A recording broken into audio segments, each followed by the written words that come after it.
জুলাই আন্দোলনে হাসিনা বাহিনীর দমনপীড়নের সবচেয়ে ভয়াবহ রূপ ছিল হেলিকপ্টার ব্যবহার করে শিক্ষার্থীদের উপর গুলি চালানো। এই ভয়ঙ্কর রূপ থেকে রেহাই পায়নি কেউ।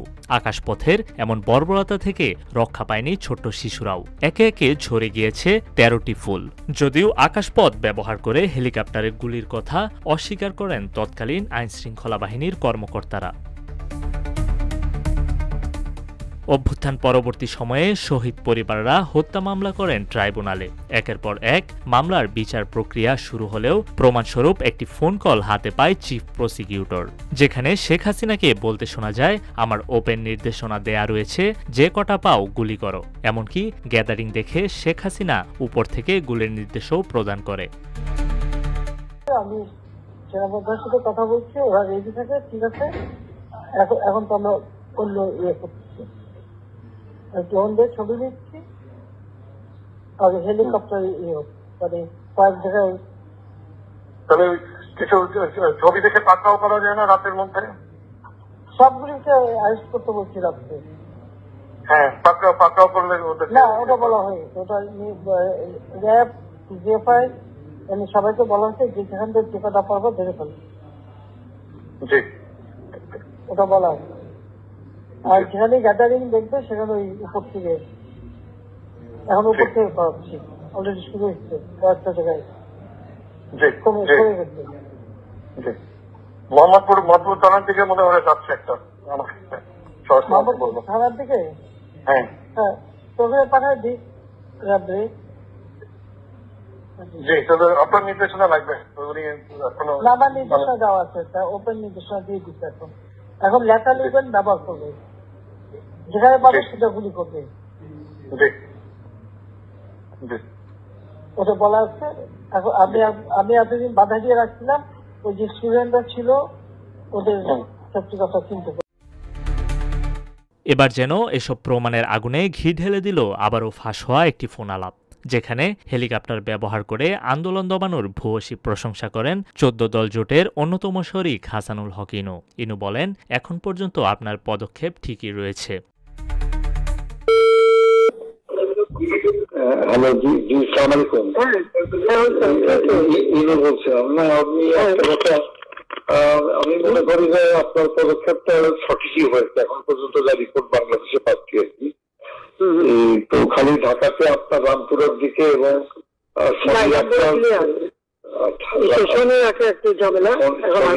কিছু মোল্লারাই ৪১টা মাদ্রাসা আছে, ওই নারায়ণগঞ্জে যুক্ত দিচ্ছে না আর্মিকে, আমরা ৩৬-এ নামাচ্ছি। ও আচ্ছা, আমি বলছি ক্যাজুয়ালিটির দরকার নাই, ওরা ব্যারিকেড দিয়ে আছে, তো ঠিক আছে, আকাশ থেকে নামবে, সব দুই পাশে ধরবে। আচ্ছা, মেসেজটা দিয়ে দিতে পারেন। আচ্ছা, যে ৩৬-এরা পাঠানো হচ্ছে, হেলিকপ্টার দিয়ে সোজা বম্বিং করা হবে। আচ্ছা, হেলিকপ্টার যাচ্ছে উপর দিয়ে মারবে। আচ্ছা, উপর থেকে সাউন্ড বম যাবে আর কি।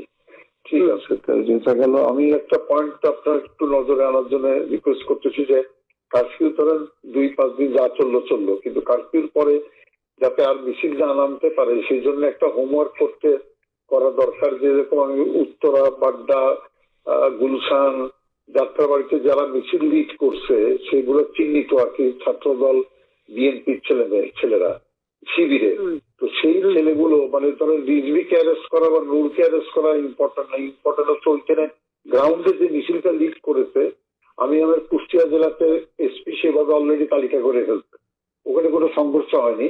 একটা ছড়রা গলিতে খালি একজনের পায়ে লাগছে, উনি ম্যানেজ করছে, উনি অলরেডি কম্পিউটারে বসে ছবি দেখে ছেলেগুলোর তালিকা করতেছে। তা আমি বললাম যে ছেলেগুলোকে আজকে রাত্রের ভিতরে পিক আপ করে দাও, যাতে মিছিলটা লিড না করতে পারে। আমি ঢাকা শহরের জন্য বলছি যে আপনার গোয়েন্দারা নিশ্চয়ই এই তালিকাটা করতে পারবে যে উত্তরায় কারা।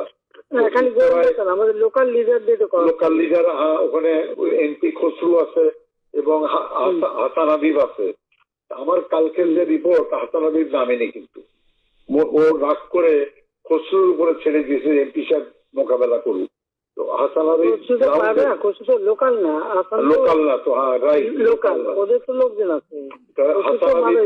হাসান হাবিব নামে নেই, আর এখানে ওয়াকিলও সামলাতে পারেনি, ও 2 লাইনে পা দিয়ে চলে।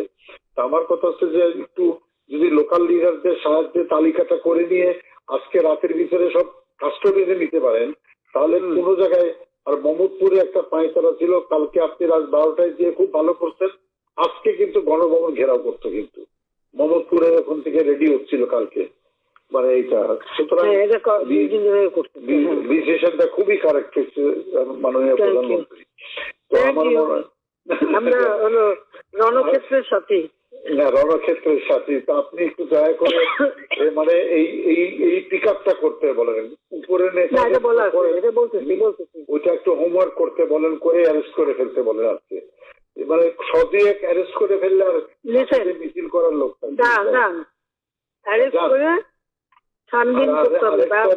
আরেকটা রিকোয়েস্ট আমার, যে ইন্টারনেটটা আমার মনে হয় চালু করতে পারে, এটা আমাদের কাজে লাগবে। পুরাই দিচ্ছে, ডাটা সেন্টারও পুরাই দিচ্ছে, ইও পুরাই দিচ্ছে, কারণ ওই নতুন এটা হলে আমাদেরও মানে এই যে আমি যে কথাটা বলবার চেষ্টা, আমি 71-এ 8টার সময় যাবো, একা কথা বলবো।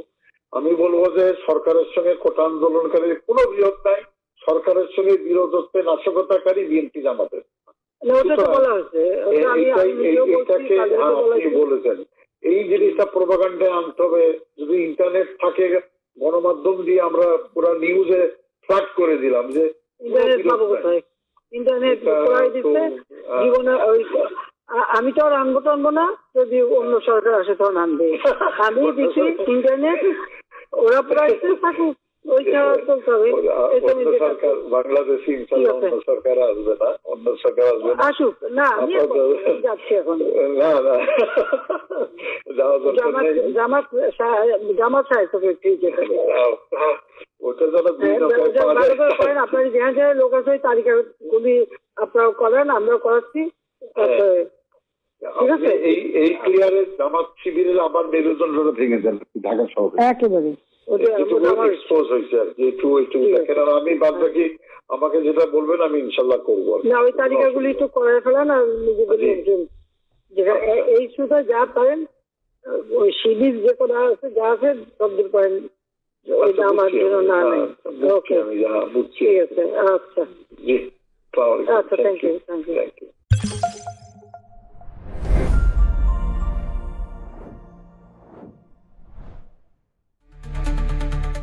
News desk, Rupali Bangladesh.